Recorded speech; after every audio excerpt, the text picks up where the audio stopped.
Il me semble que cette question sur laquelle vous m'avez demandé de parler, de l'enseignement de l'informatique à l'école primaire, à l'école maternelle, à la crèche, au collège, au lycée, est une question dont il est important que nous nous saisissions plus collectivement. Et donc il commence à y avoir un vrai esprit collectif, une vraie équipe à l'intérieur du système académique qui réfléchit sur ces questions. Mais je crois que cette équipe est encore trop restreinte, en particulier le manque de diversité. Et pour moi, c'est très important que des groupes de personnes, un peu constitués comme cet amphi, où il y a à la fois des enseignants, des ingénieurs, des chercheurs, se saisissent ensemble de ce problème. En particulier, le rôle des industriels est très important dans l'idée de porter une idée comme celle-ci sur la place publique. Vous savez que les universitaires sont très mauvais pour porter des idées sur la place publique, et on a vraiment besoin du soutien d'une communauté plus mixte, plus diverse et plus mélangée comme celle d'aujourd'hui. Moi, j'ai commencé à m'intéresser à cette question de l'enseignement de l'informatique à tous les niveaux, à une époque au XXIe siècle où j'étais professeur à l'école polytechnique et où j'avais devant moi des grands dadais de 22 ans à qui j'expliquais en gros... je faisais un peu de la leçon de choses, si vous voulez. Vous savez, à l'école primaire, on apprend que le cœur, il y a 2 ventricules et 2 oreillettes, etc. Donc on était à peu près à ce niveau-là de science. C'est un peu comme si, à l'université, on enseignait ça au lieu d'enseigner, je ne sais quoi, l'ADN, l'ARN, etc. Et donc je me suis dit, il y a quelque chose qui ne va pas dans le fait d'enseigner la différence entre la boucle while et la boucle for à des adultes, à des personnes qui ont 22 ans. Et surtout, on était en concurrence. Alors tant que les cours étaient obligatoires, tout allait bien, mais dès que les cours étaient optionnels, on était en concurrence avec des cours d'autres disciplines. Et par exemple, les étudiants venaient me voir et ils me demandaient qu'est-ce qui est plus intéressant entre les algorithmes sur les arbres et les listes et la relativité générale. Alors je leur disais... les algorithmes sur les graphes et les listes, bien entendu, mais je sentais que j'ai manqué un peu de pouvoir de conviction, et je me disais, si on leur avait fait les algorithmes sur les graphes et les listes au moment où on leur faisait les équations du premier degré, et maintenant on pouvait leur faire des choses intéressantes comme du lambda calcul avec des types dépendants, en concurrence avec la relativité générale, on serait beaucoup plus convaincant pour leur montrer que ce qu'on leur enseigne est intéressant. Et le fait qu'il y ait un décalage où on faisait des cours en gros de niveau 5e en 3e année d'université, alors que nos collègues faisaient des cours de niveau 3e année d'université, était bien sûr quelque chose qui desservait notre discipline.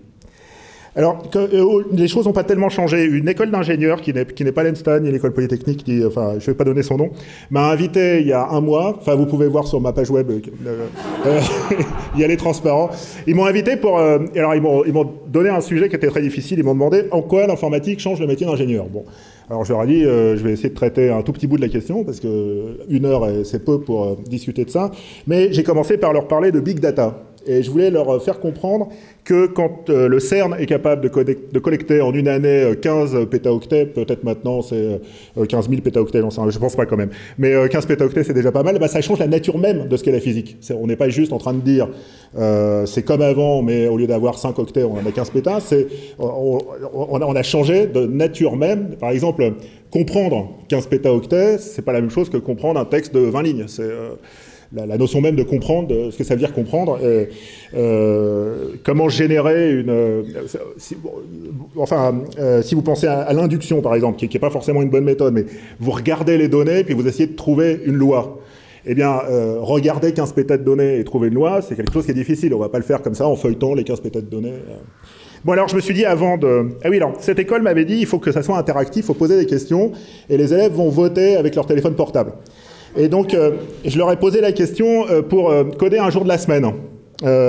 Alors, ma question, c'était est-ce qu'il faut 3 bits ou 4 bits? Je voulais voir s'ils allaient arrondir par excès ou par défaut. Non, c'était 2 bits ou 3 bits, enfin, peu importe. Mais comme j'étais un peu taquin, je leur ai mis aussi comme possibilité 7 bits. Et puis, en fait, c'est 7 bits qui est arrivé en premier. Parce que vous savez, jour de la semaine, 7, ça va ensemble. Donc je me suis dit, s'ils n'ont pas compris comment on code un jour de la semaine sur 3 bits, le fait qu'il y ait 15 pétas, on va peut-être compter 1, 2, 3, puis on verra si on arrive à 15 pétas un jour. Bien.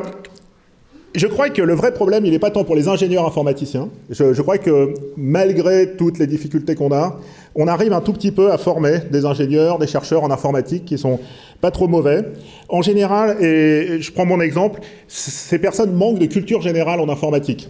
Moi, par exemple, j'ai une culture générale en informatique très faible. Par exemple, quand il a fallu décider que ce qu'on enseignait en terminale sur les réseaux, je me suis aperçu que j'avais pas le niveau terminal en réseau. Alors, il y a d'autres domaines de l'informatique où j'avais le niveau terminal, mais en réseau, en base de données, j'avais pas le niveau terminal. Donc, ça, c'est pas un hasard, c'est juste que je suis une victime, où on m'a pas enseigné ces choses à l'âge où j'aurais dû les apprendre. Et après, j'ai appris l'informatique d'une manière un peu bizarre, c'est-à-dire j'ai quasiment pas fait d'informatique, j'ai fait un seul cours d'informatique jusqu'à arriver au niveau DEA, Master 2. Puis après, j'ai fait un Master 2 qui était super spécialisé. Bon, mais toc, les réseaux s'étaient passés à la trappe, quoi. Donc, mais maintenant, j'ai progressé grâce au livre que j'ai écrit pour Muriel Sanchefan qui est là, qui est un manuel de terminal. Alors, j'avais un expert réseau, et du coup, j'ai appris de cet expert. C'était Emmanuel Baccelli, qui n'est pas là, si, non, bon, tant pis. Et donc là, maintenant, j'ai un peu progressé, mais j'ai juste le niveau terminal, j'ai pas encore le niveau L1. Bon, cependant, le vrai problème, c'est pas pour que je voyais à cette époque, c'était pas pour les ingénieurs informaticiens, c'était pour les ingénieurs non informaticiens. C'est-à-dire ceux qui étaient capables de traverser tout le système des écoles d'ingénieurs, des prépas, etc., et de recevoir 30, 40 heures de cours d'informatique. Bon, donc au bout de 40 heures, ils savent à peu près distinguer une boucle while d'une boucle for, peut-être allouer et désallouer une cellule. Mais bon, leur culture en informatique est extrêmement faible. Et ça, c'est un problème parce que vous savez que dans une voiture, par exemple, le logiciel représente entre un tiers, un quart, enfin ça dépend des voitures, du coût de la voiture. Donc les voitures, c'est pas de la tôle avec des roues, c'est vraiment un petit bout de logiciel qui roule. Les avions, pareil. J'avais eu une expérience avec des ingénieurs en aéronautique qui avait été un peu cuisante. On avait étudié un petit protocole qui permettait à un avion d'atterrir dans un aéroport sans tour de contrôle, enfin un tout petit aéroport, bon peu importe, et on avait modèle-checké le système, on avait montré qu'il n'y avait pas de deadlock, et les ingénieurs nous avaient dit « mais vous avez simulé combien d'heures de vol ?» Alors on leur a dit « on n'a pas simulé, on a exploré tous les états possibles ». Et ils nous ont dit « oui mais ça correspond à combien d'heures de vol ?» Alors on a dit c'est plus que 1 million de milliards. Alors ils nous ont dit « non, ça c'est pas possible de simuler ça ». Voilà, donc on se heurte à des gens avec qui on doit travailler et on n'arrive pas à parler le même vocabulaire, si vous voulez. C'est un peu comme si vous vouliez expliquer, je sais pas, les équations de Maxwell à quelqu'un qui ne sait pas ce qu'est une dérivée. Bon, il y a un moment, vous avez une certaine difficulté. Bon, puis, quand j'ai commencé à m'intéresser au problème, je me suis aperçu que le problème des ingénieurs, c'était le petit bout de la lorgnette. J'avais pris le problème par le petit bout de la lorgnette, parce que prenez les médecins, par exemple. Alors, les médecins vous disent, avant, on avait des radios, on ne savait pas comment ça marchait.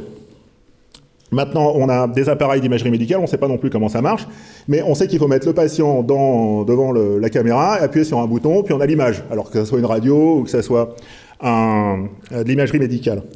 Donc finalement, on n'a pas besoin de savoir comment ça marche dans la boîte, puisque ça marche comme avant, sauf que c'est vous, les ingénieurs, qui avez mis une techno différente dedans. Ouais, sauf que c'est pas tout à fait ça le métier de médecin aujourd'hui. Par exemple, est-ce que vous vous êtes posé la question de ce qui faisait partie de votre corps et de ce qui n'en faisait pas partie ? Donc, par exemple, je pense que mes dents font... Enfin, mon cœur, par exemple, fait partie de mon corps, puis ce crayon n'en fait pas partie. Bon, donc, jusque-là, on est tous d'accord. Mais c'est pas tout à fait les cas intéressants. Le cas intéressant, c'est par exemple un implant cochléaire. Un implant cochléaire, ça n'est pas un tympan. C'est un objet qui est en silicium, qui a un système d'exploitation. Enfin, c'est quelque chose qui est tout à fait différent d'un tympan. Mais ce n'est pas non plus un sonotone. Ce n'est pas non plus un entonnoir qu'on met dans l'oreille, puisque l'entonnoir qu'on met dans l'oreille, on peut l'enlever, par exemple, et ça, c'est un signe qui ne fait pas partie de notre corps. Mais l'implant cochléaire, il est là et pour toujours. Donc, par exemple, on sait que casser une caméra sur un plan éthique, c'est moins grave que blesser un œil. Mais blesser ou casser, je ne sais pas ce qu'il faut dire, un implant cochléaire, est-ce que c'est aussi grave que blesser un œil? Est-ce que c'est aussi peu grave que casser une caméra? Et donc, avec l'homme qui vaut 3 milliards, là, l'homme augmenté, comme avec un implant cochléaire ou comme avec un pacemaker, vous savez que les pacemakers, ils ont le Wi-Fi, enfin, puisqu'on peut les reprogrammer. Et donc ça, c'est utile, parce qu'avant, pour reprogrammer le pacemaker, il fallait une opération à cœur ouvert.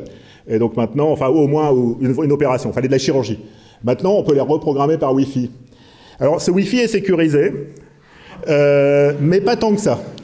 c'est-à-dire on peut hacker Donc si vous êtes médecin et que vous ne comprenez pas la différence entre un pacemaker avec Wi-Fi et un pacemaker sans Wi-Fi, je crois qu'il faut mettre un peu en garde vos patients sur le fait que vous n'êtes pas forcément un très bon médecin. Alors, il y a des médecins, par exemple, qui font de l'épidémiologie, et l'épidémiologie, c'est pas juste qu'on a remplacé un bouton par un autre, c'est quelque chose qui est complètement différent depuis qu'on a des grandes quantités de données. Et aujourd'hui, vous savez que Google est capable de prédire avec 24 heures d'avance sur la FDA, là, le ministère de la Santé, la progression des épidémies, puisqu'en regardant vous savez tous ça, les requêtes là, avec tousser, nez qui coule, etc., vous prévoyez l'épidémie de la grippe en avance sur les médecins qui font des fiches, etc., ce qui prend beaucoup de temps. Et puis, aujourd'hui, quand on consomme un médicament, bien, on simule le médicament avant de le tester, maintenant on le simule avant de le tester, et on est capable de tellement bien simuler des médicaments qu'on envisage de faire des médicaments individuels, c'est-à-dire on va rentrer dans le modèle du patient des données qui vous appartiennent, et on va être capable de faire un médicament juste pour vous, à la condition que vous puissiez le payer, bien sûr. Mais, donc vous voyez que le métier de médecin, il a complètement changé, et c'est pas juste qu'on a remplacé une techno par une autre, c'est que la manière même de penser la médecine, l'épidémiologie, ce qu'est un médicament, ce qu'est la simulation, ce qu'est le corps, etc., est complètement différente. Et donc, c'est important qu'on enseigne l'informatique aux médecins. Et ce que j'ai dit, c'est pour les médecins, je pourrais le dire pour les pilotes d'avion, les chauffeurs de taxi, etc. Tous les métiers sont complètement transformés par l'informatique. Alors ça, c'est le côté un peu professionnel, mais bien entendu, il y a le pendant citoyen de ça. Donc, par exemple, on peut penser que si les juristes avaient appris un peu d'informatique, la loi Hadopi serait un peu moins inapplicable. Ça serait pas forcément bien que la loi Hadopi soit plus applicable. Je pense que beaucoup d'entre vous ne seraient pas là parce qu'ils seraient en prison, mais ça serait bien quand même que quand on parle de neutralité du net, ou quand on dit on va faire des lois contre Google, par exemple. Tout le monde est d'accord, il faut faire des lois contre Google. Mais comme on dit à la radio, on fait des lois contre le moteur de recherche. Et Google, c'est à la fois un moteur de recherche, mais c'est aussi une entreprise. Quand on parle de Google en disant le moteur de recherche, c'est une métonymie au mieux et c'est une confusion au pire. Mais en fait, ça va un peu plus loin que ça, je crois, le rôle du citoyen, que de dire la neutralité du net. Ou quelqu'un, vous savez, adresse, l'étymologie, c'est-à-dire c'est l'endroit où on peut venir vous arrêter. Si vous tuez quelqu'un, on vient vous arrêter à votre adresse. Et c'est ça que veut dire adresse. Mais on ne peut pas tellement venir vous arrêter à votre adresse IP. Et pourtant, il y a des gens qui pensent ça. J'ai entendu à la radio de dire que l'adresse IP, c'était la carte d'identité, c'est votre carte d'identité, c'est là où on peut connaître votre adresse et venir vous arrêter. Il y a des gens, par exemple, qui disent, s'il y a un téléchargement, il suffit de déconnecter l'adresse IP. Sauf que si vous avez, par exemple, un hôpital entier qui a une seule adresse IP, ce qui peut arriver, ou un service entier d'un hôpital qui a une adresse IP, puis après il y a des adresses virtuelles à l'intérieur du service, et qu'il y a une personne dans cet hôpital qui télécharge de la musique, ça serait dommage de déconnecter complètement l'hôpital et tous les pacemakers, etc., juste pour punir cette personne. Ça serait ce qu'on appelle une punition collective, et c'est pas très bien. Dans notre droit, c'est pas tellement comme ça qu'on pense les choses. Bon alors, pour aller un peu plus loin, pourquoi est-ce qu'on a des institutions, pourquoi est-ce qu'on a des députés, pourquoi est-ce qu'on a des présidents, etc. Bon, une explication, c'est que on est dans une démocratie, et donc dans une démocratie, l'avis des citoyens compte. Mais on pourrait imaginer une démocratie où tous les citoyens parlent tout le temps. Ça serait pire que les Suisses. Vous voyez, les Suisses, ils votent quand même, il y a des votations. Mais ça serait une démocratie où tout le monde parle tout le temps. Alors pourquoi ça marche pas? Ça marche pas parce qu'on a un problème de bande passante.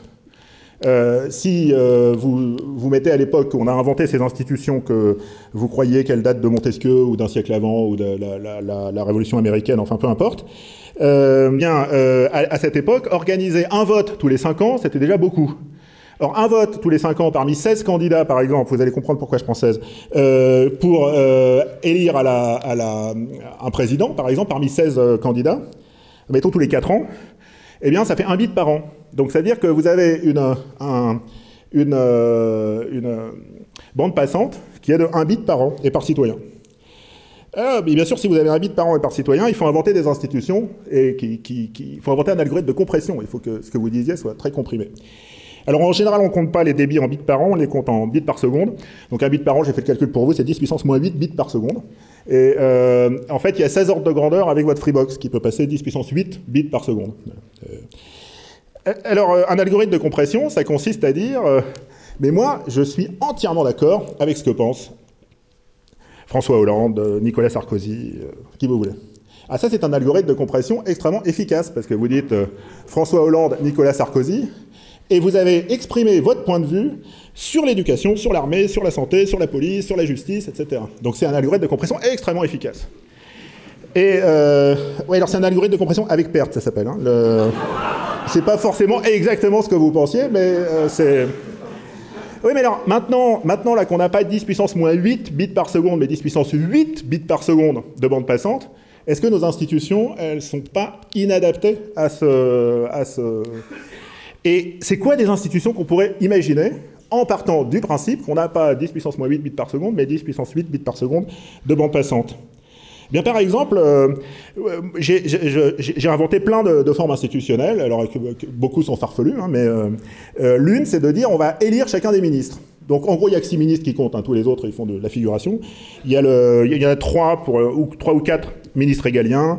Il y a le ministre de l'armée, le ministre de la police, le ministre de la justice, etc. Puis il y a 3 ou 4 ministres qui, l'éducation, la santé, etc., qui organisent les services publics. Bon. Puis après, il y a des ministres dont on n'a jamais entendu parler. Bon.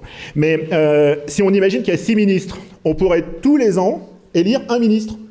Et alors on aurait un an de campagne électorale sur les questions de santé, puis un an de campagne électorale sur les questions d'éducation, puis un an de campagne électorale sur les questions de défense. Eh bien, vous voyez que c'est complètement différent des institutions qu'on a, et avec la bande passante qu'on a, on est capable maintenant d'avoir ce type d'interaction. On n'était pas capable au XVIIIe siècle. Donc en fait, penser nos institutions, c'est avant tout un problème de comprendre des algorithmes de compression. Et si les gens ne comprennent pas les algorithmes de compression et la notion de bande passante, ils ne peuvent pas comprendre ce qu'on attend comme institution. Donc forcément... D'ailleurs, je ne sais pas si vous avez remarqué, les discussions sur les institutions tournent un peu en rond. Et je crois que si on enseignait ce qu'est les algorithmes de compression, elles pourraient changer. Donc c'est vraiment important, non seulement que pour les entreprises, les ingénieurs, les médecins, etc., comprennent un peu d'informatique, mais tous les citoyens, parce que là on parle de la démocratie, on parle même de la vie, du vivre ensemble, et donc on a besoin de comprendre un peu d'informatique pour ça, et les algorithmes de compression, c'est pas un truc qu'on comprend en 5 minutes, ça prend petit à petit, etc. Bon. Alors, ça c'était des réflexions qui, bon bien sûr que j'ai un peu actualisé, là, ça c'est l'explication que j'ai faite après, mais c'était une réflexion que je développais il y a une dizaine d'années, autour des années 2004-2005. Et à ce moment-là, il y a une communauté qui s'est créée autour de ces questions. Donc le premier événement, ce que j'appelle le Big Bang, c'est un exposé, une journée séminaire qui a été organisée par Maurice Niva le 15 mars 2015. Donc on va bientôt penser... 2005, pardon. On va bientôt fêter les 10 ans de cette journée où Maurice avait invité à l'Académie des sciences un certain nombre de personnes qui avaient commencé à parler un peu d'enseignement de l'informatique. Alors il s'avère que après cette journée, Maurice, un certain nombre d'autres gens, on est entré en contact avec une structure qui s'appelle Enseignement public et informatique, EPI, qui est une association professionnelle de rescapés de ce qui s'appelait dans les années 80 l'option informatique. Donc finalement, si dans les années 2000, il y avait rien du tout comme enseignement d'informatique au lycée, ni au collège, ni à l'école, finalement, dans un passé plus ancien, dans les années 80, dans les années 70, il y avait eu un enseignement d'informatique optionnel. Et il y avait des gens qui étaient restés, qui avaient survécu un peu à la fin de cette expérience et qui se sont mis à organiser avec Maurice Niva et avec les gens qui étaient autour de lui un séminaire régulier tous les 2 mois. On se retrouvait pour discuter d'enseignement d'informatique. Alors il y a aussi d'autres rencontres qui ont été importantes. Gérard Berry, qui a fait son premier cours au Collège de France juste après, avait beaucoup insisté dans son cours que c'était le premier cours au Collège de France d'informatique et qu'il n'y avait pas que le Collège de France sur Terre et qu'il y avait aussi d'autres collèges et que c'était important d'enseigner l'informatique dans tous les collèges et pas seulement au Collège de France. Et puis, Maurice Gérard était à l'Académie des sciences. Il y a eu un rapport de l'Académie des sciences qui a été fait à leur impulsion. Et cette question s'est un peu diffusée jusqu'à ce que, par exemple, Barack Obama fasse un discours dans lequel il explique que c'était important pour tous les Américains d'apprendre de l'informatique. Obama dit c'est important que tous les Américains apprennent de l'informatique si nous voulons rester à la première place dans le monde. François Hollande ne peut pas tout à fait dire la même chose, mais François Hollande pourrait dire c'est important que tous les Français apprennent de l'informatique si nous voulons devenir la première puissance mondiale. Ces différentes initiatives, celles d'Obama exceptées, se sont finalement retrouvées dans le conseil scientifique de la Société informatique de France, qui s'est restructuré. On avait une histoire compliquée avec les sociétés savantes en informatique. Et puis également le Conseil national du numérique, qui a été créé à peu près à cette époque, a aussi fait un rapport. Bon, tout ça, c'est très proche. Si vous lisez ce qu'écrit l'Académie des sciences, la CIF, le Conseil national du numérique, etc., vous allez peut-être trouver des nuances, mais en gros, les idées sont partagées. Alors, elles sont partagées à la fois sur l'importance d'enseigner l'informatique, sur toutes les raisons que je vous ai données, mais également sur, en gros, ce qu'il faut enseigner comme informatique. Bon, là, il y a encore, heureusement, une certaine diversité, une certaine divergence de point de vue, mais en gros, on est à peu près d'accord sur l'ensemble des programmes. Bien, alors, je vous ai dit, cette histoire a commencé il y a 10 ans, et si je venais juste vous dire, ça fait 10 ans qu'on se bat et rien ne s'est passé, rien n'a avancé, ça ne serait pas tellement un discours de nature à vous galvaniser. Et donc, il faut quand même que je vous dise qu'il y a un certain nombre d'avancées qui ont été faites et dont il faut se réjouir. Alors, la première, c'est qu'en 2012, il a été créé un enseignement de spécialité en informatique qui s'appelle, en terminale S, qui s'appelle Informatique et Sciences du numérique. Et qui a eu la première année, en 2012-2013, donc 10 000 élèves qui ont choisi cet enseignement, et la deuxième année, 15 000. Et donc, il y a 25 000 jeunes Français qui ont appris de l'informatique grâce à ça, donc c'est une décision importante. 25 000 personnes, c'est pas rien du tout. Cependant, si on regarde, c'est une spécialité qui est proposée en terminale S. Donc déjà, tous les élèves qui ne sont pas en terminale S ne sont pas concernés. En terminale S, elle est proposée dans à peu près un tiers des lycées français. Donc tous les élèves qui sont dans les 2 tiers des lycées français non concernés ne sont pas concernés. Et ensuite, ceux qui sont concernés, ils ont le choix entre 4 spécialités, de faire un peu plus de maths, ou un peu plus de physique, ou un peu plus de biologie, ou un peu d'informatique. Et donc ils choisissent à 25% à peu près de faire de l'informatique, donc on est dans la moyenne.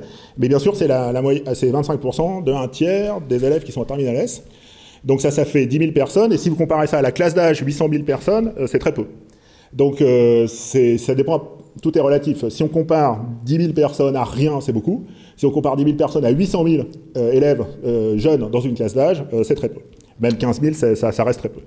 Donc il faut clairement aller plus loin et proposer un enseignement d'informatique qui ne soit pas d'abord uniquement en terminale S, mais qui soit dans toutes les terminales, et puis qui ne soit pas uniquement en terminale, parce que il y a des choses qu'on peut apprendre en informatique à l'école maternelle, il y a des choses qu'on peut apprendre en terminale, c'est pas la même chose tout à fait, il faut imaginer l'enseignement d'informatique comme l'enseignement de la lecture, comme l'enseignement des maths sur toute la scolarité. Alors ce point a été repris, c'est une chose importante, par le Conseil supérieur des programmes. Donc, vous savez que l'éducation nationale est un système très complexe, dont on ne comprend jamais qu'une petite partie. Et il y a une chose importante, c'est que les programmes aujourd'hui sont dans les mains d'un conseil supérieur, qui s'appelle le Conseil supérieur des programmes, qui prend des avis auprès de l'Académie des sciences, donc qui avait lu le rapport de l'Académie des sciences, et qui a inclus certaines recommandations du rapport de l'Académie des sciences dans ses propres recommandations. Et maintenant, on attend que ces avis du Conseil supérieur des programmes se traduisent par des programmes à tous les niveaux. Alors ça a été annoncé par notre président de la République qui a annoncé la création d'un plan numérique, d'un grand plan numérique, et dont le contenu reste un tout petit peu flou.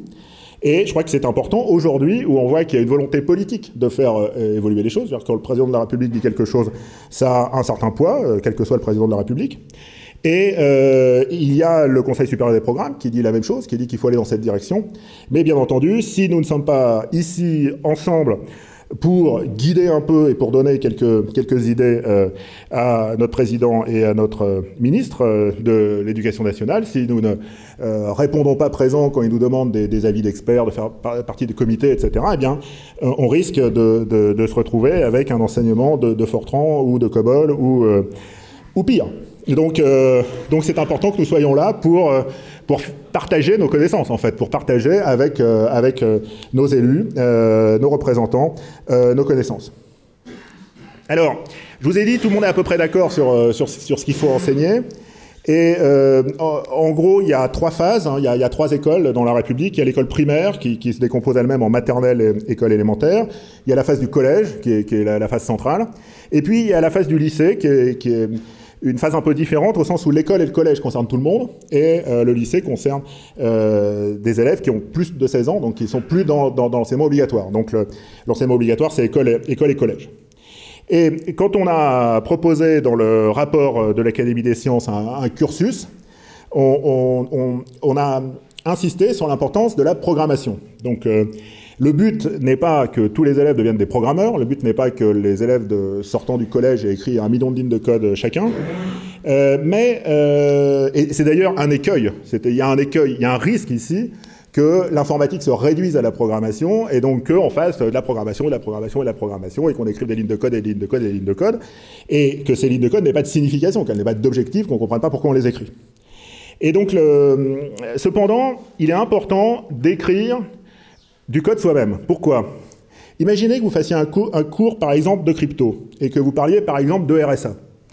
Eh bien, donc vous commencez, petit théorème de Fermat, blablabla, etc. Bon, et puis, il y a 2 possibilités. Ou bien, vous avez des élèves qui savent un peu programmer, et vous leur dites, bon, bah, maintenant qu'on a vu l'algorithme RSA, on va le programmer soi-même. Et puis après, vous pouvez vous-même crypter, décrypter vos messages, enfin chiffrer, déchiffrer vos messages, les envoyer, les communiquer, etc. Et puis vous avez une deuxième manière d'enseigner qui consiste à dire, maintenant que nous avons vu le petit théorème de Fermat, eh bien, il faut que vous sachiez que des informaticiens utilisent ce genre d'informations pour chiffrer et déchiffrer des messages. Et donc là, vous voyez que dans le premier cas, vous êtes acteur, c'est vous qui faites les trucs, c'est vous qui les faites, c'est vous qui les maîtrisez, c'est vous qui les contrôlez. Bon, même si vous pouvez utiliser des bibliothèques, par exemple pour faire des multiplications de grands entiers, si vous voulez faire de la crypto. Mais dans le deuxième cas, vous êtes juste un spectateur. On vous a expliqué qu'il y a des gens qui font des trucs formidables, et puis vous pouvez les utiliser peut-être, et les contempler comme vous contemplez les galaxies. Alors que c'est quand même plus drôle, quand on apprend la cosmologie, de faire soi-même une galaxie. C'est beaucoup plus amusant. Et en informatique, on peut. Donc c'est la différence avec la cosmologie. Donc on s'est posé la question de savoir à quel âge est-ce qu'il fallait acquérir cette forme d'autonomie. À quel âge est-ce qu'il faut commencer à savoir écrire des programmes soi-même.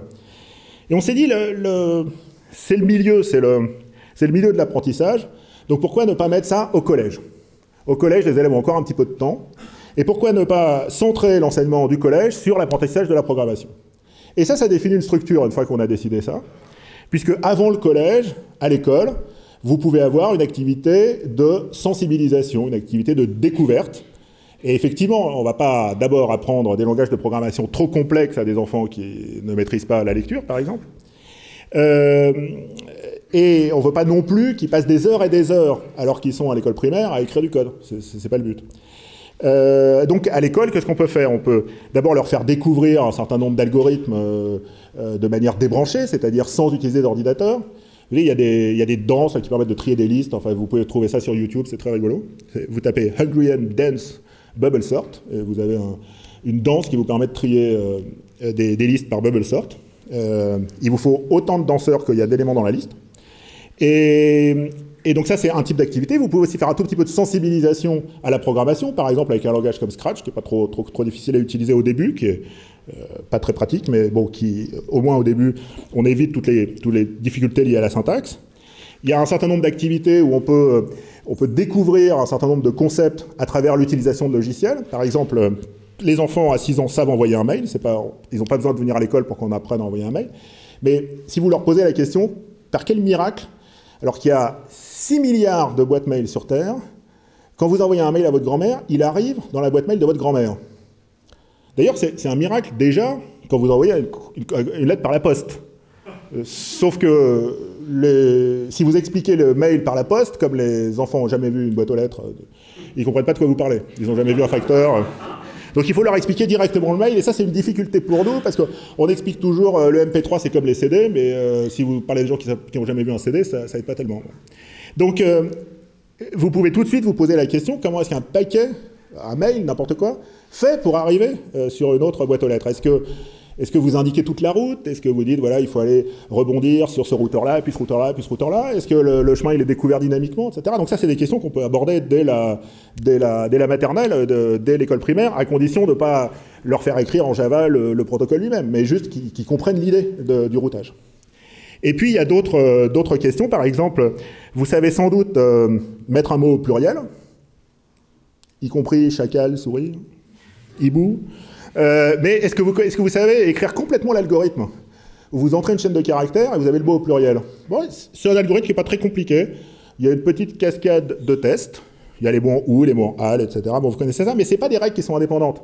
Il n'y a pas, comme dans le grévisme, la règle du ou, la règle du al, etc. Il y a un algorithme qui se permet de mettre un mot au pluriel. Et pensez un tout petit peu la grammaire en termes algorithmiques, pensez un tout petit peu le calcul arithmétique en termes algorithmiques, et quelque chose qui permet de relier un enseignement d'informatique à l'école à l'enseignement dans les autres disciplines.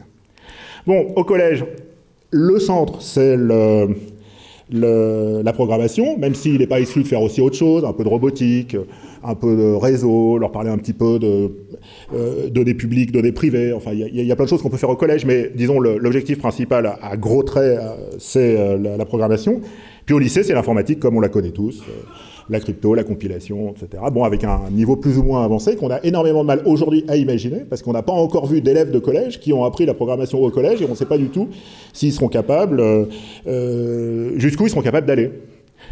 Par exemple, il semble aujourd'hui comprendre qu'un jour de la semaine se code sur 3 bits, ça soit des connaissances de niveau Bac+3, mais en fait, on s'aperçoit qu'on est capable de les faire en CE1. Donc, si on a des élèves de CE1 qui comprennent la notion de codage sur 3 bits, bah, qu'est-ce qu'ils seront en terminale? On a vachement de mal à l'imaginer. Mais donc, il faudra s'adapter. Mais en gros, tout ce qu'on sait de l'informatique posée par problème, le problème des bases de données, le problème des systèmes d'information, le problème de la transmission de données, le problème de la compression, le problème du chiffrement, etc., eh bien, c'est des choses qu'on peut commencer à aborder en terminale, alors qu'aujourd'hui, on leur fait beaucoup de programmation en terminale parce qu'ils ne l'ont pas vu au collège. Il y a une question sur laquelle je vais passer rapidement, c'est l'impact sur les autres disciplines. Et l'enseignement de l'informatique ne doit pas juste être quelque chose d'autonome, mais notre but, c'est quand même d'apporter un nouveau souffle à l'école. Et je vais juste vous donner 2 exemples. Maurice Niva disait le logarithme, c'est quelque chose qu'on enseigne en terminale, et on peut tout à fait l'enseigner en 6e, comme la hauteur d'un arbre binaire de n nœuds.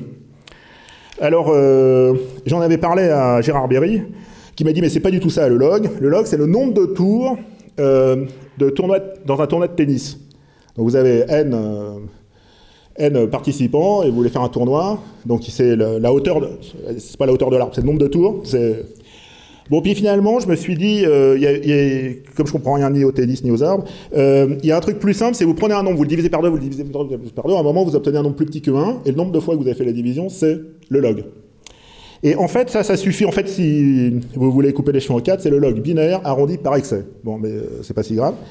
C'est une fonction qui est très rigolote, le log de a fois b. C'est ou bien le log de a plus le log de b, ou bien le log de a plus le log de b moins 1. Et ça, vous pouvez même le démontrer sans connaître la vraie fonction log qu'on apprend après. Et en fait, c'est exactement comme quand vous apprenez la multiplication. Vous apprenez d'abord à multiplier par un nombre entier. Ah oui, on vous dit n fois a, c'est a plus a plus a, n fois. Et vous voyez que ça suppose que n est entier. Puis après, vous voyez d'autres généralisations. Mais là, on a une première approche du log qu'on peut tout à fait faire avec des élèves de 6e. Et je l'ai fait avec des élèves de 6e. Là, on m'a proposé de faire 2 exposés. Alors, bon, c'était un peu triché parce que les premiers, c'était les finalistes des kangourous des mathématiques. Donc, c'était les meilleurs élèves de maths de France. Je leur ai fait un truc sur le log, ils ont adoré. Et les deuxièmes, c'était des élèves qui ne sont pas forcément très bons, mais qui sont très motivés, qui sont les élèves qui sont dans les ateliers maths engine. Donc, je leur ai refait le même exposé et tous ont très bien compris ce qu'était le logarithme. Donc ça, c'est une des choses. Le logarithme n'est pas nécessairement défini comme la primitive de 1 sur x. Il y a d'autres manières de définir le logarithme. Il y a autre chose, c'est que quand on enseigne l'informatique, on a amené dans les collèges, exactement comme on avait amené à la fac avant, l'idée d'un enseignement par projet, c'est-à-dire l'idée que les élèves doivent faire quelque chose. Et alors au début, les enseignants des autres disciplines regardaient leurs collègues informaticiens comme des fous, même si finalement le projet c'est jamais qu'un gros exercice, où l'élève est un peu plus autonome, mais il n'est pas très autonome au début. Dans les premiers projets qu'on fait, c'est des gros exercices où petit à petit on prend de l'autonomie au fur et à mesure qu'on fait des projets. Mais finalement, j'étais dans un lycée où les profs d'informatique étaient détestés de leurs collègues parce que quand la cloche sonnait, tous les élèves se levaient, partaient de tous les cours, etc., même si le prof était au milieu d'une phrase, sauf en informatique où ils resteraient pendant la récré parce qu'ils étaient sur leur projet, ils voulaient le terminer, etc. Bon. Donc les autres profs ont dit, tiens, si on faisait un peu des projets, peut-être que les élèves resteraient même pendant la récré. Et il y a plein de disciplines où on peut faire des projets. On peut faire des projets en maths. Un projet en maths, c'est simplement vous poser un exercice sur la fonction sinus. Et puis l'élève dit, tiens, je me suis dit, pourquoi est-ce qu'on ne peut pas faire le même exercice avec la fonction cosinus? Et puis vous lui dites, ah bah c'est génial, je te mets 2 points de plus. Vous voyez, c'est pas comme ça qu'on enseigne en général, mais c'est comme ça qu'on enseigne par projet. C'est-à-dire, si vous avez un projet, vous proposez un objectif aux élèves et ils disent, bon, je vais dépasser l'objectif, je vais faire quelque chose de mieux, et ben, vous leur dites pas, non, c'était pas dans le sujet, vous essayez de leur mettre une meilleure note. Et donc, cette idée, finalement, elle percole, et il y a d'autres gens qui, maintenant, se disent, pourquoi pas enseigner par projet. Alors, c'est difficile de tout enseigner par projet, y compris en informatique. On peut pas tout faire par projet. C'est-à-dire, il y a des choses, par exemple, de savoir que P est différent de NP, vous pouvez faire beaucoup de projets, et il se peut même que vous ne posiez même pas la question. Définir la classe NP, il se peut que, même si vous programmez beaucoup, même si vous faites des choses par vous-même, peut-être vous n'aurez jamais l'idée de la classe NP. Donc là, il y a des moments où, la classe P, on espère, mais il y a des moments où il faut que quelqu'un vous amène des connaissances, mais finalement, c'est assez rare hein, quand on réfléchit dans notre propre activité professionnelle. Est-ce que c'est si fréquent ? Oui, un peu quand même, mais il faut savoir équilibrer ces choses. Bien, je vais juste passer un petit moment à vous parler de nos adversaires, puisqu'il y a quand même quelque chose de surprenant, c'est qu'on met beaucoup d'énergie, on a de très bonnes idées, et les choses changent, mais doucement. Et donc ça, si vous avez fait un peu de mécanique des fluides, ça veut dire que vous avancez dans un milieu hyper visqueux. Vous poussez, ça avance, mais doucement. Il y a des résistances. Et alors, j'ai trouvé 3 poches de résistance. Et il faut connaître ses ennemis dans tout combat. Et il faut savoir, le mieux c'est qu'ils se battent les uns contre les autres, bien entendu. Donc, premier, les pires. Non, pardon, les moins pires, ça va de pire en pire. Les moins pires, c'est ceux qui croient savoir.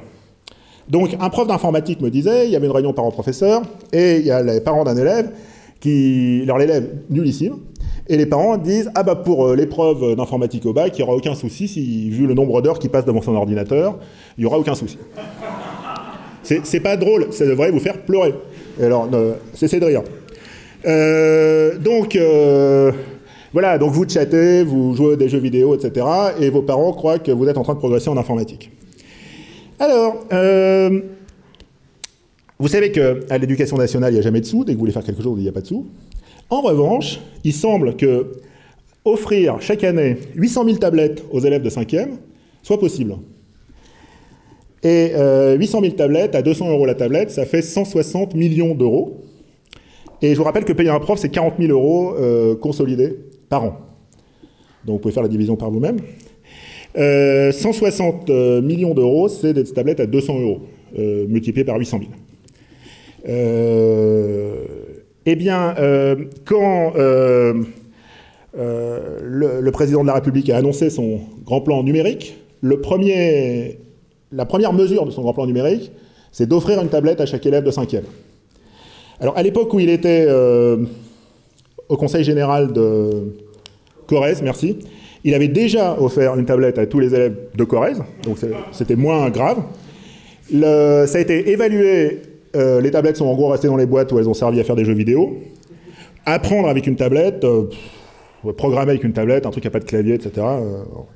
Enfin, quoi qu'il en soit, vous voyez un tout petit peu la similarité entre mon fils passe du temps devant l'ordinateur, il va avoir une bonne note en informatique, mes concitoyens doivent apprendre l'informatique, je leur offre une tablette. C'est pas tout à fait différent. Et donc, il y a, parmi les personnes qui décident de ce genre de choses, un certain nombre de gens qui sont persuadés que, par exemple, offrir une tablette à des élèves, leur donner une tablette, enfin qu'on leur offre ou qu'on leur fasse acheter, c'est pareil, mais va développer leur capacité en informatique. Vous avez très certainement pris un jour un train où il y a quelqu'un dans le compartiment ou dans le wagon qui vous demande ce que vous faites, vous dites voilà, je suis informaticien, il dit, ah mais mon fils qui a 4 ans, il peut vous apprendre plein de choses, etc.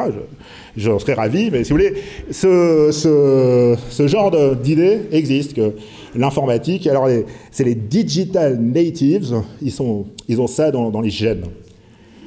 Donc En fait, les gènes qu'on a, c'était les mêmes que ceux il y a 4000 ans, hein, il y a même 10 000 ans. Donc, c'est-à-dire que la classe NP, ou bien les donogènes, ou bien elle n'y est pas. Mais si elle y était, elle était déjà il y a 10 000 ans. Hein, donc, il n'y a pas de gens qui ont l'informatique dans les gènes. Donc ça, c'est le premier groupe, qui est très nuisible, mais qui n'est pas très méchant. Hein, ils sont juste bêtes.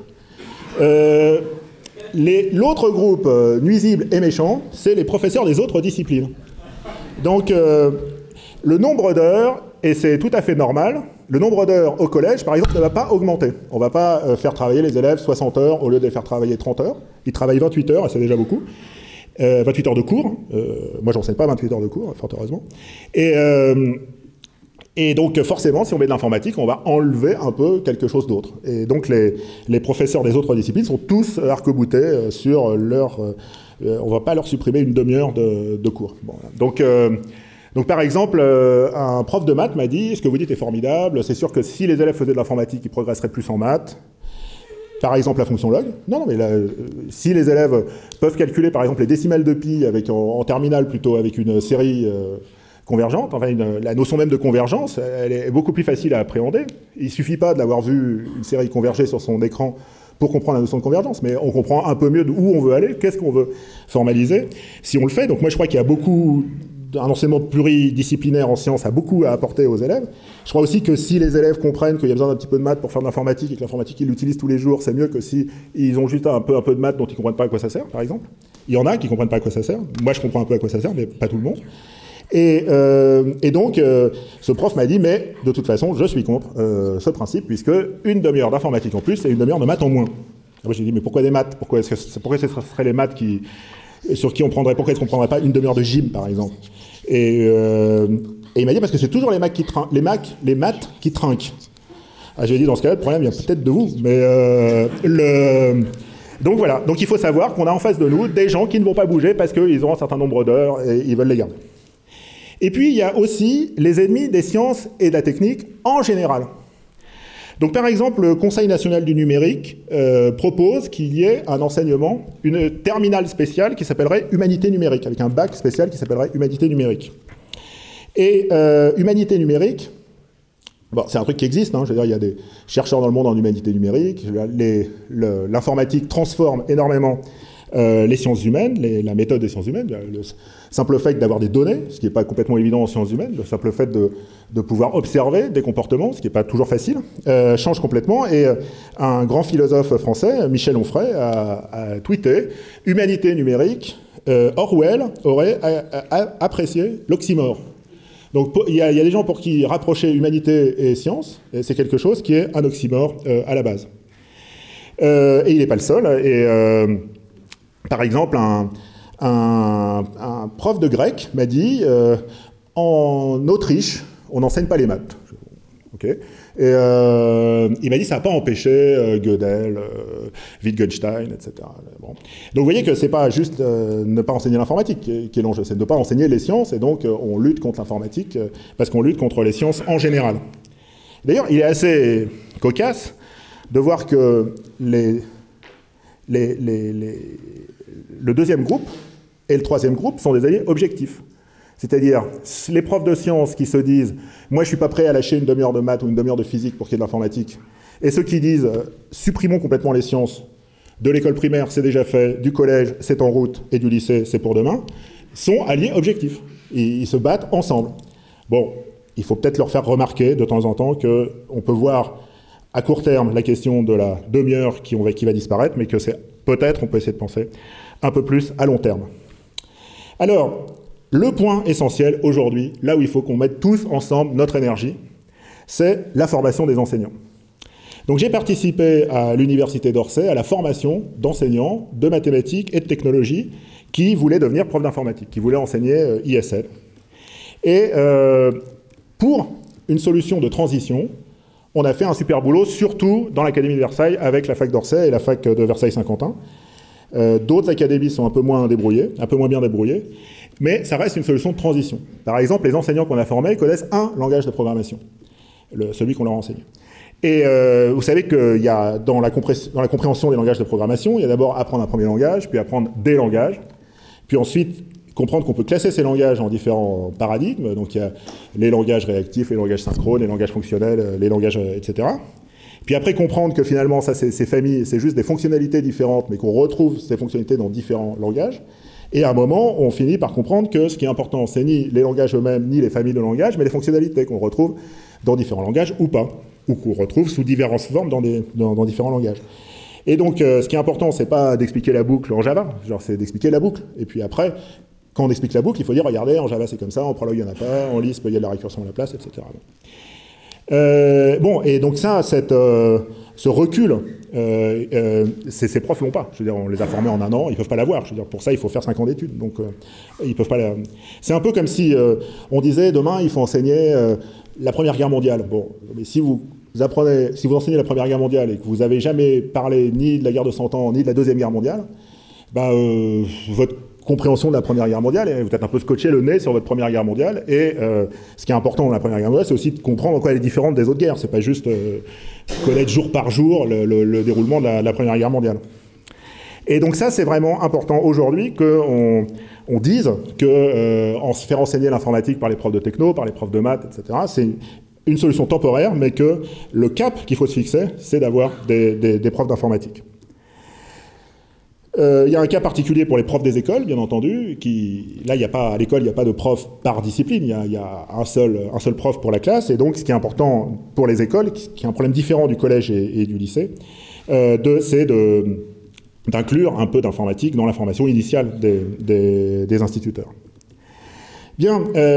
Alors, je vous disais, c'est important que les entreprises, l'industrie, etc. se mobilisent avec nous. D'abord, parce que je pense que vous pouvez apporter un point de vue différent sur ce qu'est l'informatique. C'est un point de vue complémentaire. Vous pouvez enrichir la vision qu'on a de l'informatique dans les groupes de travail qui, aujourd'hui, sont trop malheureusement monocolores. C'est beaucoup des enseignants et des chercheurs. Mais je crois aussi que le discours des industriels est plus de nature à être entendu, ou disons un discours qui serait porté par une communauté plus vaste serait plus de nature à être entendu. Vous savez que l'école a 2 missions. Hein. Il y a la mission de préparer les jeunes à un métier, et puis il y a la mission de leur faire partager cet héritage, ce bien commun de l'humanité qui est la connaissance. Et bon, et c'est plus ou moins, ça dépend. Je veux dire, quand vous faites du grec ou quand vous faites de la cosmologie, vous êtes plus dans le 2e cas. Et puis quand vous avez un enseignement en dernière année d'université, pardon, vous êtes plus dans le 1er cas. Vous êtes plus dans l'idée de les préparer à un métier. Mais il faut comprendre que pour nos décideurs, la 2e mission n'existe pas. Je veux dire, l'école doit préparer un métier. Il n'y a que ça qui comprennent. Et donc, c'est important que, à la fois, l'industrie de l'informatique, qui le fait un petit peu, par exemple Jean-Baptiste Rudel a pris des positions très claires là-dessus, mais également le reste de l'industrie. C'est pas uniquement l'industrie informatique qui a besoin d'informaticiens, c'est l'ensemble des industries qui ont besoin d'informatique, et de comprendre qu'on a un chômage négatif. Il y a un grave problème de chômage dans ce pays, c'est le chômage négatif des informaticiens. On ne trouve pas d'informaticiens. Alors, on en trouve beaucoup, des pas compétents, mais on ne trouve pas des informaticiens compétents, c'est-à-dire des informaticiens qui ne sont pas formés sur le tas, qui sont capables de s'adapter à de nouveaux langages, à de nouvelles missions, à de nouvelles visions, etc. Donc ce problème de chômage négatif, il doit être exprimé, et je crois que si le président d'une entreprise du CAC 40 dit « nous avons besoin de profs d'informatique », c'est plus utile que si 100 universitaires le disent l'un après l'autre. Ça a un poids beaucoup plus fort. Et je crois que ce qui est important de comprendre, c'est de faire comprendre, je pense qu'on l'avons compris, c'est qu'il y a un certain nombre de métiers qui n'existeront plus en 2050. Il y a un certain nombre de métiers qui n'existent déjà plus, mais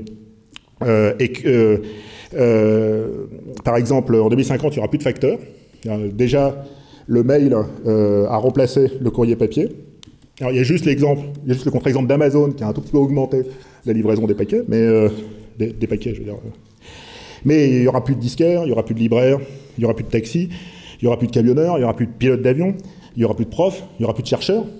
Donc il est important que quand tous ces métiers vont disparaître, eh bien, on ait préparé les jeunes ceux qui sont là au collège, hein, ils seront encore sur le marché de l'emploi en 2070.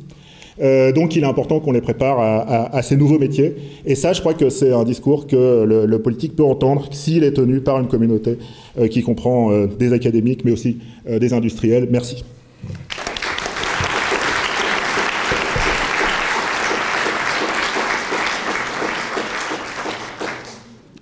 Donc, sur le blog binaire du Monde, donc il y a des fois c'est quand même un article sur 2 posé sur ce sujet-là. Il y a des réactions enflammées dès qu'il y a ce sujet-là, donc d'enseigner très tôt ou plus ou moins tôt, etc. Donc 200, 300 trucs, donc je regarde ça.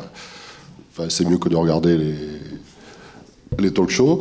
Et donc toi, tu classes, donc tu as fait une classification sommaire, ceux qui ont pris sur le tas, les autres disciplines et ceux qui, je ne sais même plus le troisième. Est-ce que tu peux dire plus profondément les lignes de force intellectuelles derrière ces oppositions? Oui, alors, ce qui est intéressant, c'est de voir qu'il y a une dynamique. Alors d'abord, il y a une dynamique des posts dans les forums en général. C'est-à-dire, il y a eu un certain nombre de gens qui n'avaient pas accès à la parole publique et qui tout d'un coup, grâce au forum, grâce au post qu'il y a derrière les articles, tout d'un coup, ont pris la parole. Mais c'est des gens qui n'avaient pas forcément appris à prendre la parole publiquement et qui ignorent un certain nombre de règles de grammaire. Par exemple, il y a une règle de grammaire, c'est qu'on ne fait pas d'attaque personnelle. Il y a eu d'autres règles de grammaire, c'est qu'on ne caricature jamais les arguments de ses adversaires. Il y a une autre règle de grammaire, c'est que j'ai oublié. Bon. Donc il y a un certain nombre de manières d'être qu'on a apprises. Et on s'aperçoit qu'au début, quand tout le monde, tous ces gens sont arrivés, il y avait quelqu'un qui disait un truc, il y avait un autre qui disait, mais il faut être vraiment con pour penser ça. Attaque personnelle, c'est pas bien. Bon, donc petit à petit, le débat se morigène sur le net, et c'est quelque chose de très bien. Maintenant, si on regarde les articles sur l'enseignement de l'informatique, il y a encore 3 ans, quand on faisait un article, il n'y avait que des réactions hostiles. C'est-à-dire, les réactions hostiles, c'était basé sur l'idée, l'informatique c'est un outil, il n'y a pas de contenu. La deuxième chose, c'était l'informatique, c'est bien pour les informaticiens, on va commencer à l'enseigner à Bac+12 parce que c'est là qu'on apprend des choses professionnelles. Bon. Et il y avait une troisième idée qui était, ce qui est important, c'est d'apprendre à lire, à écrire, à compter, peut-être les droits de l'homme, un truc comme ça. Bon. D'ailleurs, écrire, vous savez que c'est plus écrire à la main, je veux dire, écrire à la main, n'est plus une compétence exigée pour passer le bac en Finlande, depuis cette année. Donc même le lire, avant on disait lire, écrire, compter, c'est bien, mais ça suffit pas. Maintenant, peut-être on pourrait dire écrire, c'est pas nécessaire. Quoi qu'il en soit, c'était un peu les 3 groupes. C'est-à-dire, il y avait l'idée que c'était un savoir c'était pas vraiment un savoir, c'était un savoir technique, ce qui dans notre culture est plutôt péjoratif. Il y avait l'idée que c'était, je me répète, mais l'idée que c'était un savoir spécialisé, donc que c'était pas la peine d'embêter tout le monde avec ça. Il y avait l'idée qu'il y avait des choses plus importantes à faire. Aujourd'hui, on s'aperçoit qu'il y a un équilibre beaucoup plus grand dans les réactions. Et cet équilibre dans les réactions, il vient du fait que, malgré tout, il y a un certain nombre de gens qui commencent à être un tout petit peu éclairés sur ce qu'est l'informatique. Et il y a, par exemple, quand quelqu'un dit l'informatique, c'est pas une science, c'est une technique, bon, il y a d'autres gens que moi pour répondre, mais regardez, est-ce que le fait qu'il n'existe pas d'algorithme de tri linéaire, par exemple, en toute généralité, est-ce que ça, c'est pas de la connaissance? Est-ce que c'est juste un savoir-faire? Et donc, il y a une évolution, il y a une prise de conscience, simplement peut-être parce que les gens ont lu d'autres articles avant. Ça aussi également parce que je crois qu'on forme, malgré tout, mal, mais un peu, des informaticiens qui commencent à comprendre l'importance de ce problème et qui s'expriment dans les forums. Mais vraiment, il y a une thèse à passer sur les commentaires, la comparaison des commentaires entre il y a 5 ans et aujourd'hui. Ça n'a rien à voir. Donc ça veut dire qu'il y a une réelle prise de conscience dans la société. Et ça, elle est corroborée. Alors, INRIA fait faire un sondage, donc bien sûr, comme c'est INRIA qui le commande, personne ne le croit, mais il y a 60% des parents aujourd'hui qui trouvent qu'il faut enseigner l'informatique dès la maternelle. Et ça monte à 80%, enfin, je cite les chiffres de tête, vous pouvez les trouver, ils sont en ligne, pour le collège et le lycée. Donc, il y a des parents qui commencent à se dire, mais est-ce que mes enfants vont être chômeurs ou pas, quoi? Et est-ce que ce qu'on leur enseigne les prépare vraiment au marché de l'emploi? Et qui commencent à comprendre que le mot informatique n'est pas tout à fait indépendant de cette question. Donc ça, c'est un vrai message d'espoir, parce qu'on ne va pas gagner tout seul, bien entendu. On va gagner si on est capable de fédérer une grande communauté. Bon, merci beaucoup. Merci.